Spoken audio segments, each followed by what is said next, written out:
कौन बनेगा नेता। नगर निगम के चुनाव पास आने वाले थे। पूरे कानपुर शहर में टिकट को लेकर मारामारी शुरू थी, लेकिन सबसे ज्यादा चर्चा में वार्ड नंबर 40 की सीट थी। वो इसलिए क्योंकि इस बार वहां की सीट महिला के लिए आरक्षित थी। अब सवाल ये था कि चुनाव लड़ेगा कौन। इससे पहले ठाकुर साहब वहां से पार्षद थे और इस बार उन्होंने अपनी पत्नी सीमा ठाकुर को टिकट दिलवाई और ठाकुर साहब की शान के कारण सीमा जी ने 20,000 वोटों से चुनाव जीत लिया। अरे बधाई हो सीमा भाभी, अब तो आप वार्ड की पार्षद बन गई हैं। अब तो हमारे काम आप ही करवाएंगी। अरे ये तो सिर्फ नाम की पार्षद बनी है, वो तो महिला सीट आ गई, वरना पार्षद तो मुझे ही बनना था।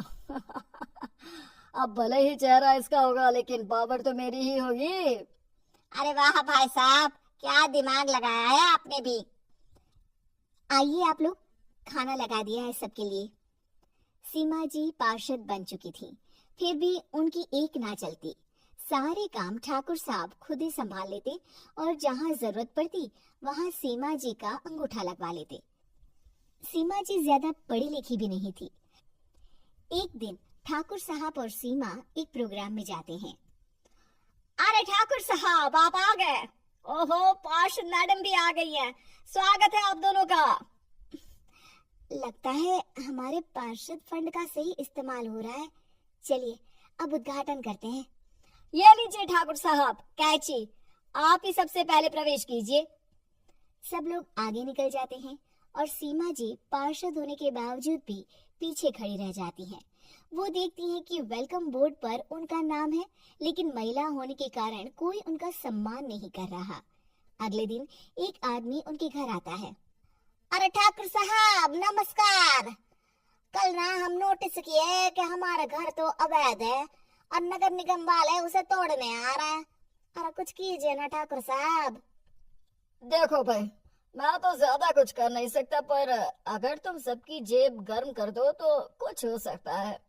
कुल मिलाकर 4 लाख लगेंगे। अरे 4 लाख ठाकुर साहब?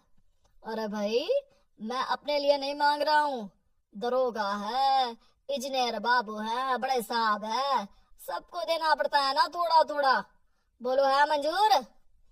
तभी वहाँ अचानक सीमा जी आ जाती हैं। अरे ये आप क्या कर रहे हैं?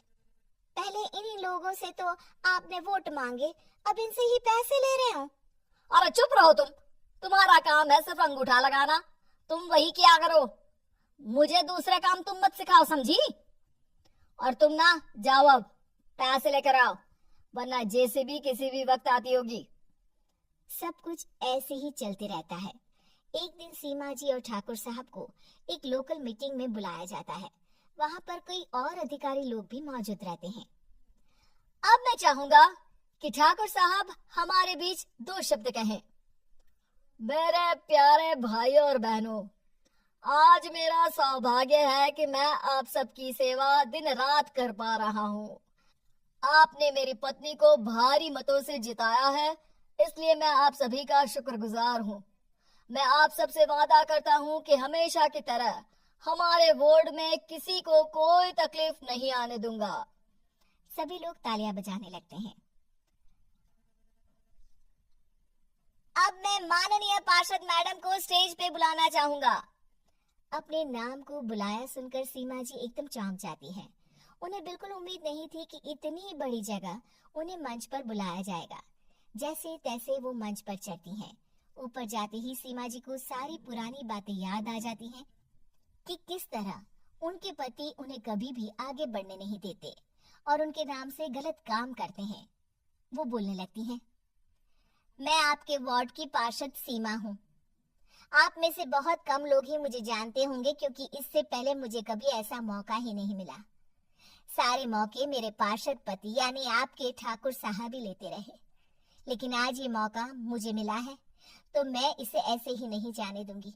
मैं आपको ये बताना चाहती हूँ कि आपके ठाकुर साहब मेरे नाम की आड़ में गैर कानूनी काम करते हैं, जिस पर अंगूठों के निशान मेरे होते थे। इसीलिए मैं अपनी गलती मानती हूँ और आज अपने पद से इस्तीफा देती हूँ, ताकि आगे से कोई गलत काम ना हो पाए।